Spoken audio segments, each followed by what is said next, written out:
আপনাদের সকলকে আমি আবারও আমন্ত্রণ জানাচ্ছি আজকের ক্রিমিনাল লয়ের উপর এই আইন বিষয়ক অনুষ্ঠান ক্রিমিনাল জাস্টিস প্রোগ্রাম দেখবার জন্য।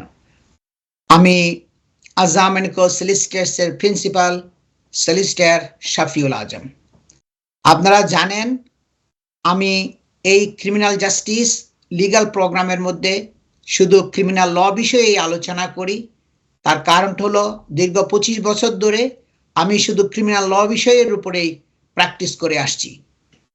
এই দেশের মধ্যে যেটা ম্যাজিস্ট্রেটস কোর্ট এবং ক্রাউন কোর্টের মধ্যে কোর্ট অফ অ্যাপিল ক্রিমিনাল ডিভিশনের মধ্যে যে কেসগুলো হয়, পুলিশ স্টেশনে যে কেসগুলো শুরু হয়, আমি শুধু এই কেসগুলো করে আসছি দীর্ঘ 25 বছর ধরে। আর আজকে যেই আমি জাজের ছবি আপনারা দেখতে পাচ্ছেন, এটা ক্রাউন কোর্টের জাজ। উনি স্পিচ দিচ্ছিলেন একজনকে যাবজ্জীবন কারাদণ্ড দেওয়ার আগে। ওই জাজের স্পিচটা আপনাদেরকে আমি আজকে শোনাবো। এবং এটা টেলিভিশনের মধ্যে এনটিভিতে না, শুধু বিবিসি, আইটিভি সব চ্যানেলগুলোতে এগুলা এই কেসটা জাজের স্পিচটা দেখানো হয়েছিল। জাজ এখানে বলছে কি যে এই মহিলা মার্ডার্ড দা ওই মালয়েশিয়ান মহিলাকে আফটার, আমি নাম বলতে চাচ্ছি না, যদিও এগুলো অনেক জায়গায় পাবলিশ হয়েছে, টেলিভিশনের মধ্যে, নিউজ পেপারের মধ্যে র্যান্ডম প্রচুর প্রচুর প্রচুর পাবলিসিটি হয়েছে। তারপরও আমি তাদের ভিকটিমের নাম এবং ডিফেন্ডেন্টের নাম আমি বলতে চাচ্ছি না। এবং বলছি ওই মহিলা 68 বছর বয়স্কা এই বৃদ্ধাকে হত্যা করেছে, কারণ এই বৃদ্ধা withdraw her offer to help the killer with repairs to her dilapidated 4 million home in Willesden, Northwest London. Northwest Londone তার একটা dilapidated হাউস ছিল, জরাজীর্ণ, অনেক মানে রিপেয়ারের দরকার ছিল, ডিলাপিডেশন হয়েছিল ওই তার বাড়ির উপরে। এখানে এই বৃদ্ধা তাকে আশ্বাস দিয়েছিল তাকে রিপেয়ার করার জন্য যে পয়সা দিবে, এবং সেই পয়সাটা সে দেয় নাই, যার জন্য পরে উইথড্র করাতে তাকে হত্যা করেছে। জাজ এই কথা বলছে তার স্পিচের মধ্যে।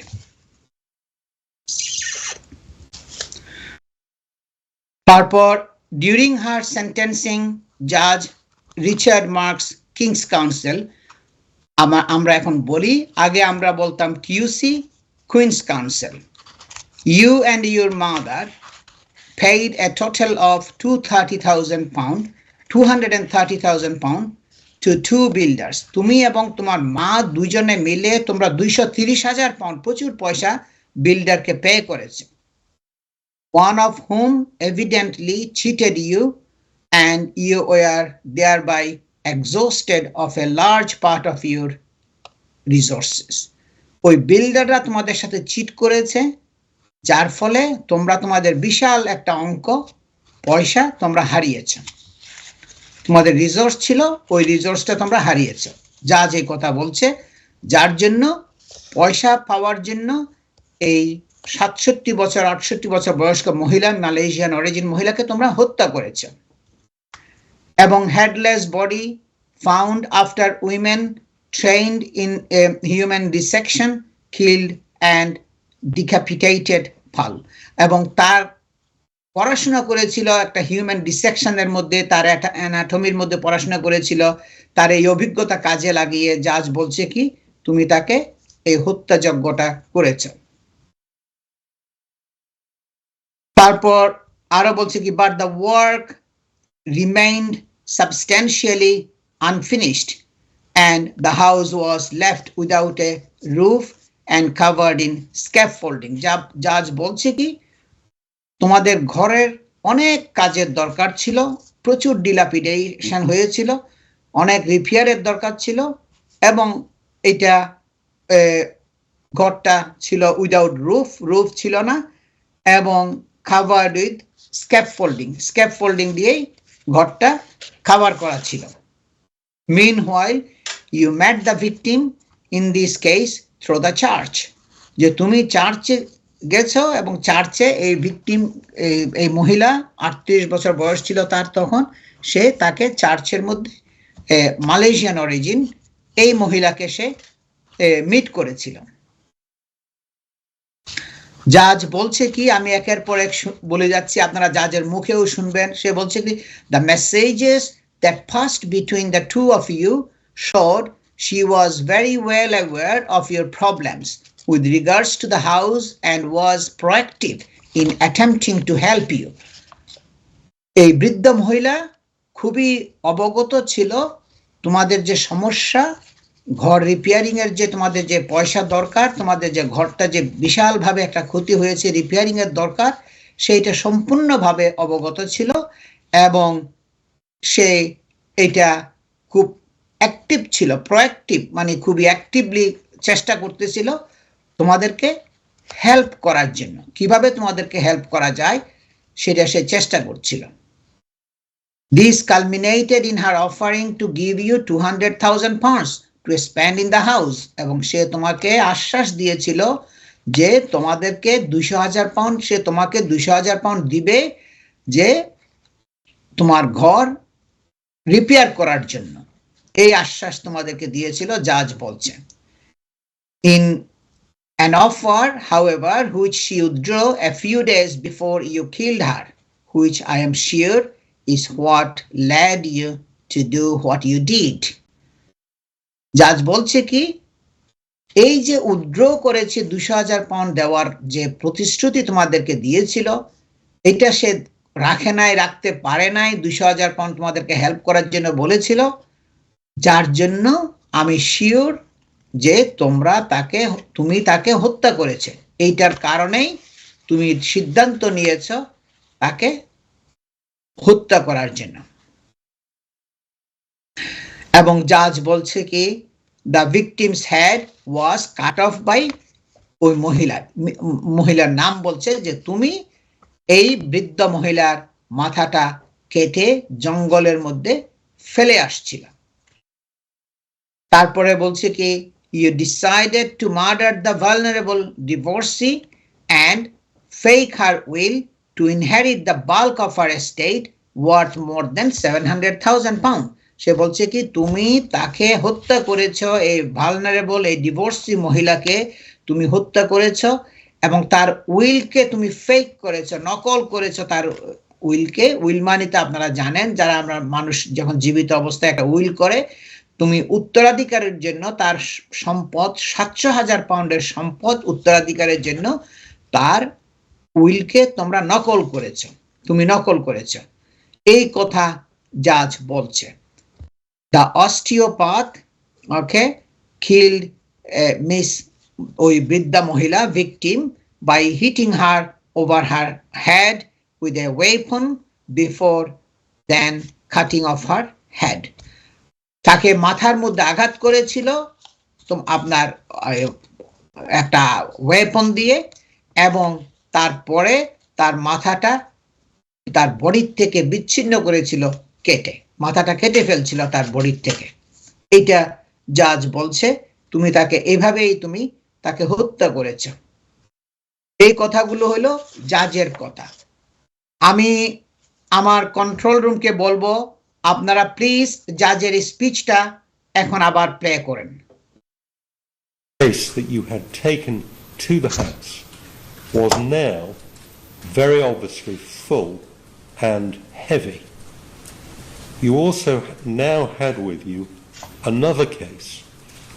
I'm sure that this other case was the one that the police later recovered from your home. It is clear that it belonged to Deborah Chong, and it contained many documents that also belonged to her, including her passport, driving license, naturalization papers, bank credit, and other loyalty cards. That large suitcase contained Deborah Chong's body.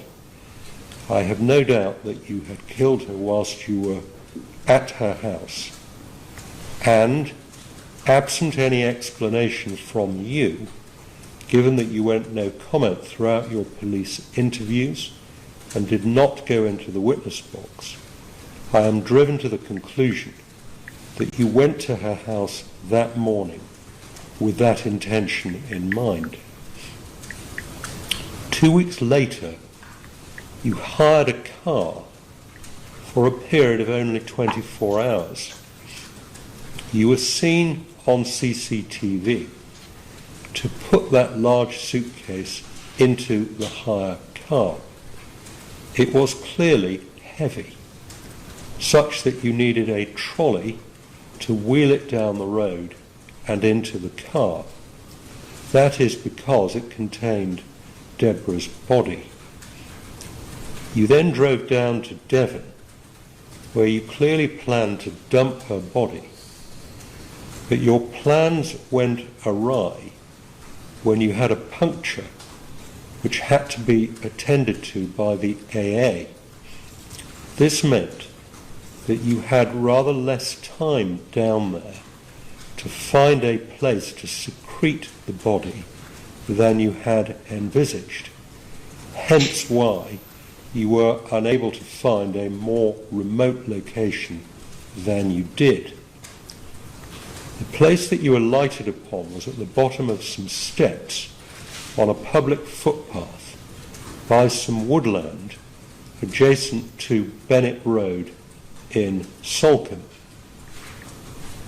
A truly telling piece of evidence against you was the fact that that evening, after the punctured tyre had been repaired, your hire car was seen being driven by you on Bennett Road, 50 metres away from where Deborah's body was found the following afternoon by a lady who was out walking.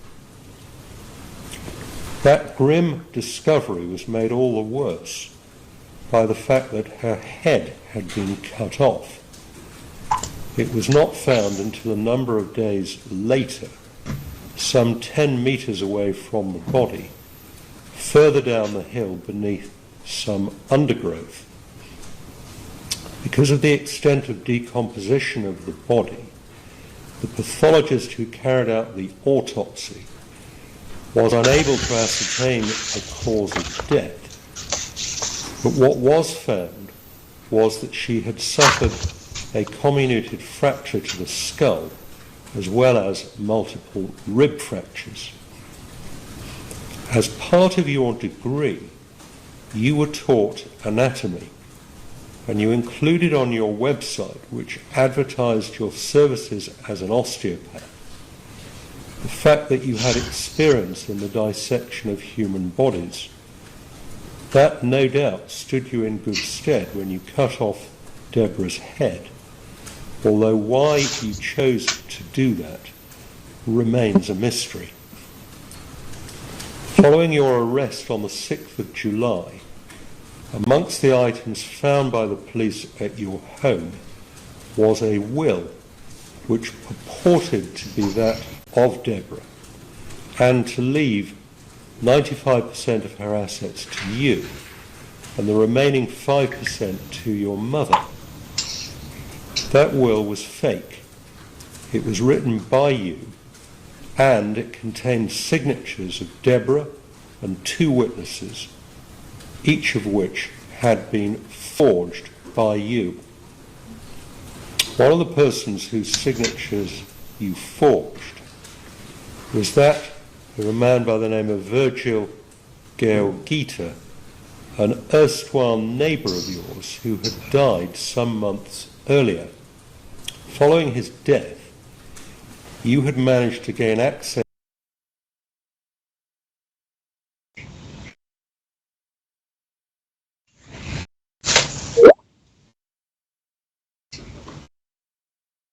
দর্শক, আপনারা জাজের speech শুনছেন।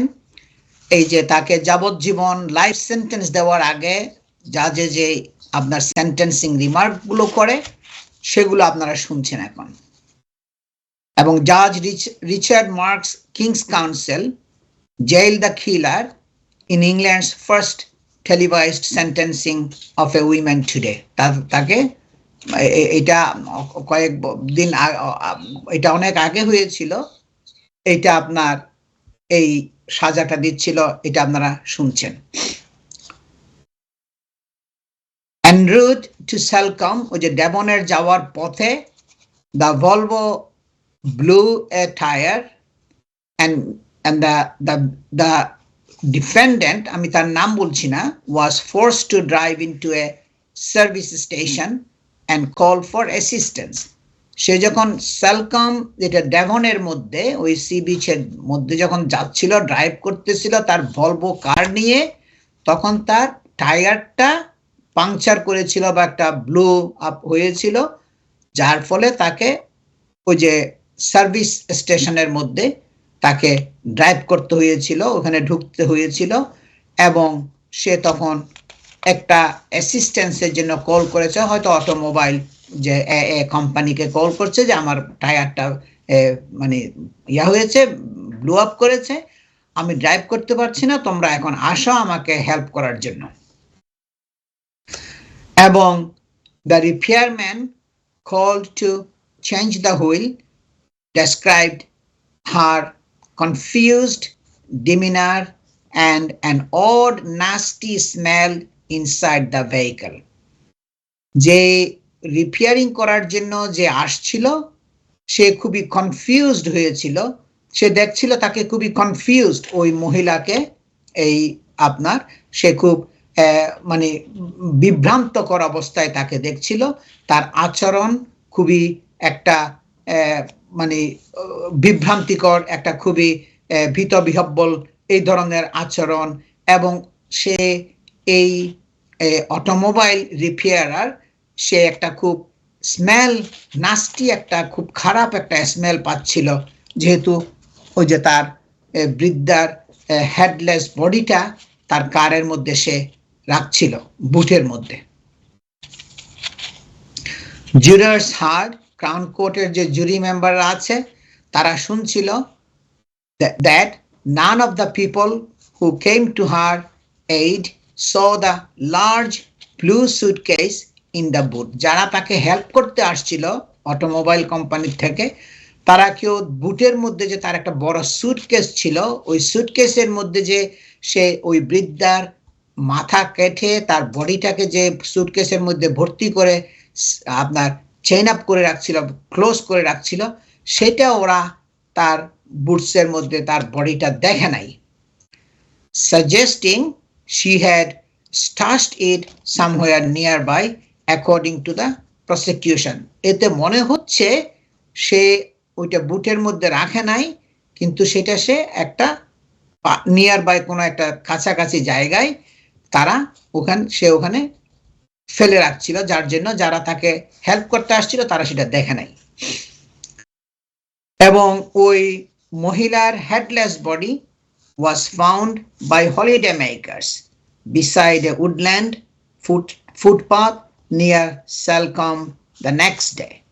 The পরবর্তী দিনে holiday মেকাররা যারা অবকাশ করতে গিয়েছিল ওখানে বিচের মধ্যে, তারা ফিরার পথে তারা ওই জঙ্গলাকীর্ণ জায়গার মধ্যে, উডল্যান্ডের মধ্যে, ফুটপাতের কাছাকাছি তারা ওই মহিলার হেডলেস বডিটা তারা আপনার দেখেছিল। এবং দেখার পরে তারা এটা কল করছে আর কি, ওকে, যখন তারা ওখান থেকে বিচ থেকে আসছিল তারা এটা দেখছিল। এবং প্রসিকিউটর যে আপনার ওই যে পুলিশের যে কেস যে প্রিপেয়ার করছিল, ক্রাউন প্রসিকিউশন সার্ভিসের যে প্রসিকিউটর ছিল, দ্য প্রসিকিউটিং লয়ার, সে বলছে কি, as they walked back to their holiday cottage from the beach, they made a gruesome discovery.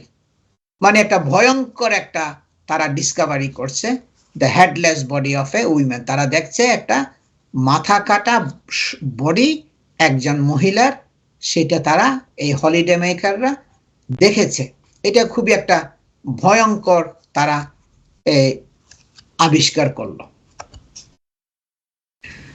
এই আবিষ্কারের পরে আপনার the area was cordoned off, an extensive search began. এটা তখন তারা পুলিশ কল করছে এবং পুলিশ কল করার পরে পুলিশ আসছে এবং ওই এরিয়াকে পুলিশ কর্ডন করেছে, মানে বেষ্টনী করে দিয়েছিল পুরো জায়গাটাকে, বেষ্টনী করে একটা এক্সটেন্সিভ সার্চিং, একটা অনুসন্ধান, ব্যাপক অনুসন্ধান পুলিশি অভিযান শুরু হলো। তারপরে the head was discovered around 10 meters away further down the hill in undergrowth, যে প্রায় 10 মিটার, about 10 মিটার দূরে, তার বডিটার থেকে 10 মিটার দূরে আপনার হিলের নিচে তার মাথাটা আপনার পুলিশ পাওয়া গেছে, তার মাথাটা ওখান থেকে আবিষ্কার করছে, বের করেছে। ওই যে ডিফেন্ডেন্ট মানে যে মহিলা যে হত্যা করেছিল, she was jailed for life, এবং তাকে যাবজ্জীবন কারাদণ্ড দিয়েছিল, এবং জাজ বলছে কি মিনিমাম তোমাকে 34 ইয়ার্স থাকতে হবে, ওর পর তুমি প্রিজন থেকে বের হবে কি হবে না সেটা ডিপেন্ড করবে আপনার প্যারোল বোর্ডের উপরে। এটা প্যারোল বোর্ডের এখতিয়ার, তাকে ছাড়বে কি ছাড়বে না সেটা 34 বছর পর।